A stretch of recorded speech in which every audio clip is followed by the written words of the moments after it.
आप सभी को मेरी तरफ से क्रांतिकारी वर्ग वुमेन इंटरनेशनल वीमेन डे की हार्दिक शुभकामनाएं।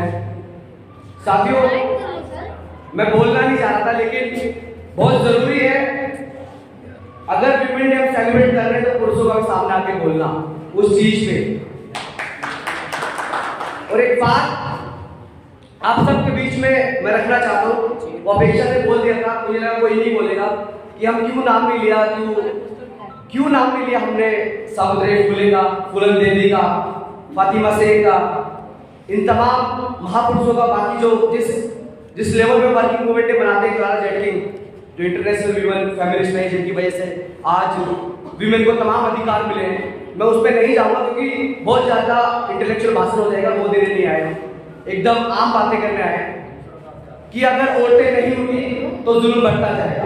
बाबा साहब अम्बेडकर हमेशा कहते हैं, मैं समझता हूं कि आज के दौर में, उस वक्त के दौर में कोई अगर सबसे बड़ा नारीवादी रहा है तो वो बाबा साहब रहे, ज्योतिबा फूले रहे, या उनके बाद माननीय घनश्याम साहब रहे।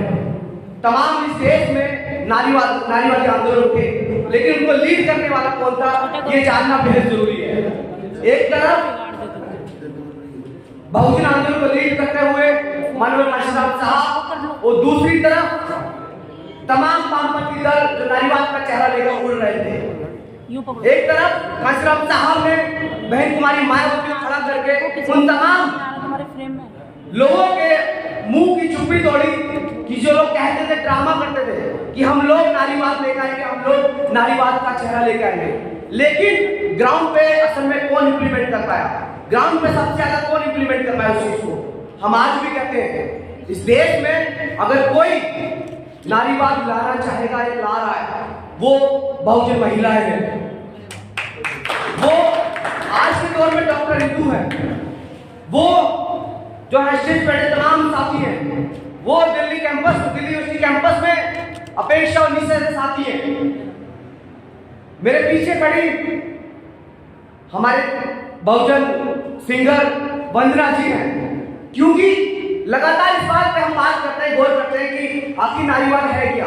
नारीवाद कभी भी नहीं है कि पुरुषों को झुकाना, पुरुषों को पीछा करना। जैसे ब्राह्मणवाद होता है ना, ब्राह्मणवाद कभी मत नहीं कि हम ब्राह्मणों को पीछा कर रहे हैं। हम लोग चाहते हैं कि नारीवाद का मतलब वो है कि आप लोग, हम लोग जो आज पुरुषवादी चेहरा लेकर सामने घूमते हैं, हर चीज अपनी हेजिमनी बनाकर रखते हैं, हर चीज में अपना प्रकोप बनाकर रखते हैं, वो कहीं ना कहीं मेरे अंदर भी हो सकती है, आप सबके अंदर भी हो सकती है। लेकिन आज पहली बार मुझे लगा किसी बहुजन उसमें स्पेस में, खासकर दिल्ली यूनिवर्सिटी के बहुजन स्पेस में हम पहली बार महिला दिवस सेलिब्रेट कर रहे होंगे।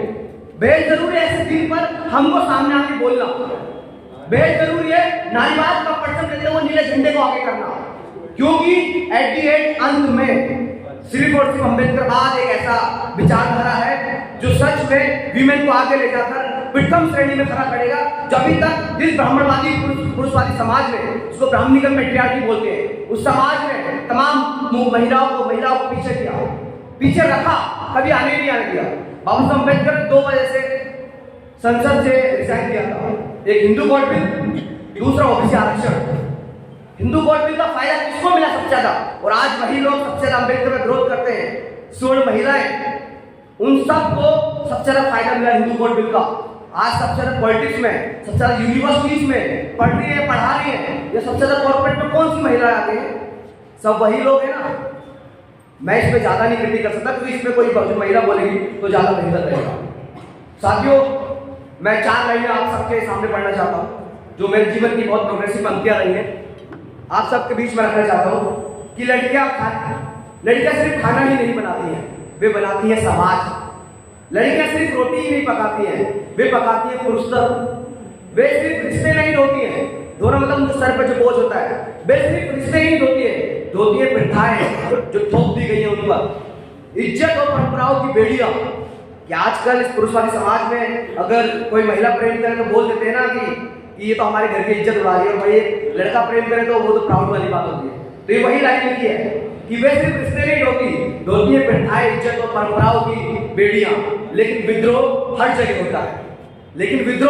होता है, तुम्हारी गिनती उन विद्रोह में होगी। तुम सब की गिनती जो महिला यहाँ बैठे हैं, जो हम सब यहाँ बैठे हैं, हमारी गिनती उस विद्रोह में होगी डॉक्टर रितु की गिनती उस विद्रोह में होगी, तुम्हारी गिनती क्रांति में होगी। तुम सब महिलाओं की जो आगे खड़े होकर इस पुरुषवादी समाज में वो तमाम बेड़े को तोड़ते हुए आज सड़क पर लड़ रहे हो, तुम्हारी गिनती उस क्रांति में होगी, उस दौर में होगी जब सारे लोग दलितों को मार रहे थे, जब सारे लोग हर तरीके से महिलाओं को दबाने की कोशिश कर रहे थे। उस दौर में डॉक्टर रितु सिंह महिला खड़ी हुई और हम जैसे लोगों को ताकत देकर आगे बढ़ाने का काम किया। और आज का ये महिला दिवस उन्हीं के अगुवाई में सेलिब्रेट कर रहे हैं। बार बार इस चीज को हम अपनी प्रैक्टिस में भी ध्यान रखेंगे।